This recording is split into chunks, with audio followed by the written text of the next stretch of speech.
नमस्कार विद्यार्थी मित्रांनो, अभ्यास अलर्ट या आपल्या यूट्यूब चॅनलवरती आपलं स्वागत आहे. तर विद्यार्थी मित्रांनो, आज आपण पाहणार आहोत 29 मार्च 2026च्या अत्यंत महत्त्वाच्या चालू घडामोडी.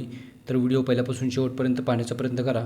अतिशय महत्त्वाचे आणि निवडक प्रश्न असणार आहेत जे की तुम्हाला कोणत्याही स्पर्धा परीक्षेमध्ये डायरेक्ट विचारले जाऊ शकतात. तर विद्यार्थी मित्रांनो बघा, आजचा प्रश्न क्रमांक 1 आहे, 35वा सरस्वती सन्मान 2025ने कोणाला सन्मानित केले जाईल. तर बघा विद्यार्थी मित्रांनो, प्रश्न महत्त्वाचा आहे. तर 35वा सरस्वती सन्मान आहे जो की 2025 सालचा आहे. ओके, तर बघा याने नुकतेच राजकुमार मुखोपाध्याय यांना सन्मानित केले जाणार आहे. ओके, म्हणजेच ऑप्शन नंबर ए याचं उत्तर असणार आहे.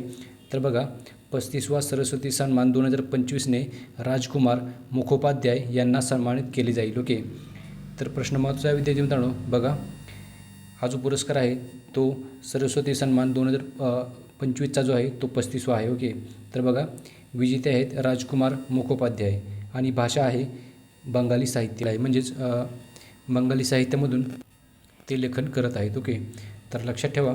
तर बघा ओळख आहे, बघा ते एक प्रसिद्ध लेखक आहेत, तसेच समीक्षक आणि संपादकसुद्धा आहेत. ओके, लक्षात ठेवा.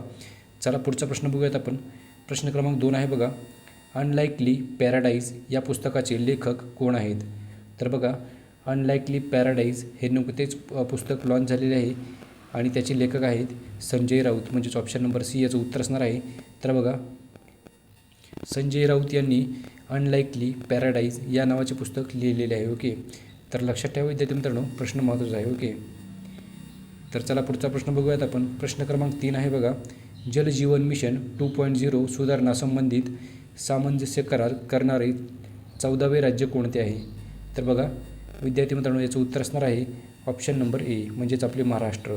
तर बघा महाराष्ट्र हे राज्य जल जीवन मिशन 2.0 सुधारणा संबंधित सामंजस्य करार करणारे 14वे राज्य ठरलेले आहे. ओके, तर प्रश्न महत्त्वाचा विद्यार्थी मित्रांनो महाराष्ट्राविषयी हे हा करार आहे. ओके, चला पुढचा प्रश्न बघूयात आपण. प्रश्न क्रमांक 4 आहे बघा, 2026ची ज्युनियर राष्ट्रीय बॅडमिंटन चॅम्पियनशिप प्रथमच कोणते राज्य आयोजित करेल.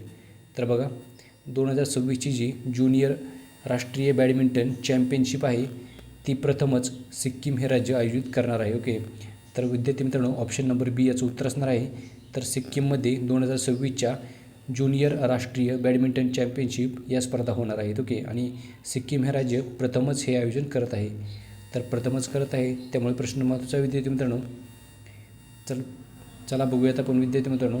बघा या स्पर्धेचे नाव काय आहे, तर ज्युनियर नॅशनल बॅडमिंटन चॅम्पियनशिप 2026.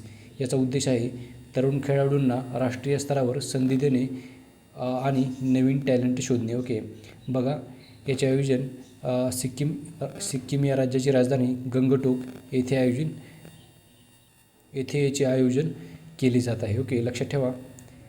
प्रश्न क्रमांक 5 बघूयात आपण विद्यार्थी मित्रांनो. बघा प्रश्न क्रमांक 5 आहे, जागतिक क्षयरोग दिन म्हणजेच TB दिवसच्या निमित्ताने 100 दिवसाची क्षयरोगमुक्त भारत मोहीम, TB मुक्त भारत ॲप तसेच TB मुक्त शहरी वॉर्ड उपक्रम कोणी सुरू केले आहेत.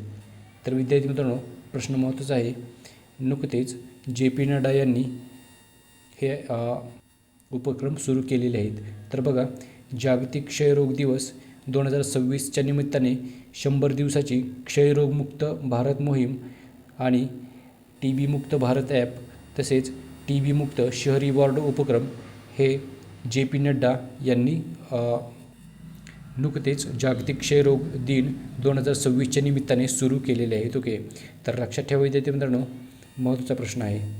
तर चला पुढचा प्रश्न बघूयात आपण. प्रश्न क्रमांक 6 आहे बघा, the golden road house ancient India transform the world या पुस्तकासाठी कोणाला मार्क लिंटन हिस्ट्री प्राईज 2026 मिळाला आहे. ओके, तर विद्यार्थी मित्रांनो बघा याचं उत्तर असणार आहे विल्यम डेलरिम्पल. ओके, तर ऑप्शन नंबर बी याचं उत्तर असणार आहे. तर विल्यम डेलरिम्पल यांना the golden road house ancient India transform the world या पुस्तकासाठी मार्क लिंटन हिस्ट्री प्राईज 2026चा मिळालेला आहे. ओके, तर लक्षात ठेवा विद्यार्थी मित्रांनो, प्रश्न महत्त्वाचा आहे. ओके, तर चला पुढचा प्रश्न बघूयात आपण. प्रश्न क्रमांक 7 आहे बघा, भारतीय नौदलाने स्ट्रेट ऑफ हार्मुझमधून येणाऱ्या जहाजांच्या संरक्षणासाठी कोणती मोहीम सुरू केली आहे. तर बघा या मोहिमेचं नाव आहे ऑपरेशन ऊर्जा सुरक्षा. बघा ऑप्शन नंबर डी याचं उत्तर असणार आहे. तर ऑपरेशन ऊर्जा सुरक्षा ही मोहीम सुरू केलेली आहे. बघा नुकतेच भारतीय नौदलाने स्ट्रेट ऑफ हॉर्मुझमधून येणाऱ्या जहाजांच्या संरक्षणासाठी ही मोहीम सुरू केलेली आहे. ओके, तर लक्षात ठेवा विद्यार्थी मित्रांनो. तर चला बघूयात आपण. बघा 2026मध्ये पश्चिम आशियामध्ये तणावामुळे स्ट्रेट ऑफ हॉर्मुझ परिसरामध्ये धोकादायक स्थिती निर्माण झाल्यामुळे भारतीय नौदलाने ऑपरेशन ऊर्जा सुरक्षा ही मोहीम सुरू केलेली आहे. तर बघा या मोहिमेचा उद्देश काय आहे, तर भारताकडे येणाऱ्या जहाजांना संरक्षण व मार्गदर्शन दिले जाते. तसेच ऊर्जा पुरवठा सुरक्षित ठेवणे हा याचा मुख्य उद्देश असणार आहे. तर लक्षात ठेवा.